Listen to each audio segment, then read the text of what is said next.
କିମ୍ବଦନ୍ତୀର ନାୟିକା ପୂରବୀ। ଦିନେ ନା ଦିନେ ତ ଆମ ଭିତରରେ ଏ କଥା ଟିକକ ଗୋଟି କାହାଣୀ ପାଲଟିବ, ଧୀରେ ଧୀରେ କାହାଣୀରୁ ପୁଣି କିମ୍ବଦନ୍ତୀ। ଦିନେ ନା ଦିନେ ତ ଆମେ ମାଟିର ଶରୀରରୁ ପାଲଟି ଯିବା ପଥରର ମୂର୍ତ୍ତି, ଆଉ ସ୍ଥାନ ପାଇବା କେଉଁ ଅମୁହା ଦେଉଳରେ ଯକ୍ଷ କିନ୍ନରୀ ରୂପେ। ସେଦିନ ଆମେ ଆଉ ଆମେ ହେଇନଥିବା ପୂରବୀ, ପାଲଟି ଯାଇଥିବା ଗୋଟେ ପ୍ରତୀକ ଯେତେ ଯେତେ ବ୍ୟର୍ଥ ପ୍ରେମ କାହାଣୀର।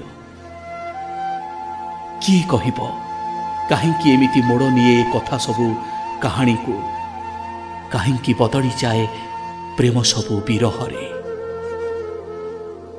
କିଏ କହିବ କାହିଁକି ତୁମର ମୋର ରାସ୍ତା ବଦଳିଯାଏ ଓଲଟା ଦିଗକୁ ପ୍ରତିଥର।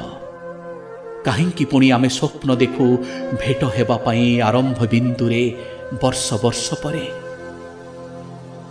କାହିଁକି ପ୍ରତିଥର ଆମେ ଦୋଷ ଦଉ ଭାଗ୍ୟକୁ, ଭଗବାନଙ୍କୁ ଏବଂ ନିଜକୁ ଏ ରୂପାନ୍ତର ପାଇଁ। ଏ ପ୍ରଶ୍ନର ଉତ୍ତର ନା ତମେ ଦେଇପାରିବ ପୂରବୀ, ନା ଦେଇପାରିବି ମୁଁ। ତଥାପି ଜାଣେ ଦିନେ ନା ଦିନେ ପୁଣି ଆମର ଭେଟ ହେବ। ଭେଟ ହେଉ ହେଉ ସମୟକ୍ରମେ ପୁଣି ଆମେ ହେବା ଏକାକାର।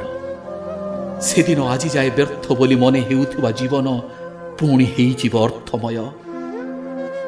ଯେଉଁ ଅର୍ଥକୁ ଖୋଜି ଆସିଥିଲା ଏଯାଏ ଅତୃପ୍ତ ଆତ୍ମା ପରି ଗଗନ ପବନରେ ଘୁରି ବୁଲୁଥିବା ଏ କବିର ମନ, ତାକୁ ପାଇଲା ପରେ ସତେ ଅବା ସେ ବ୍ୟର୍ଥ ଜୀବନ ହେଇଯିବ ପୁଣି ଥରେ ଭାବମୟ, ଅର୍ଥମୟ, ପ୍ରାଣମୟ।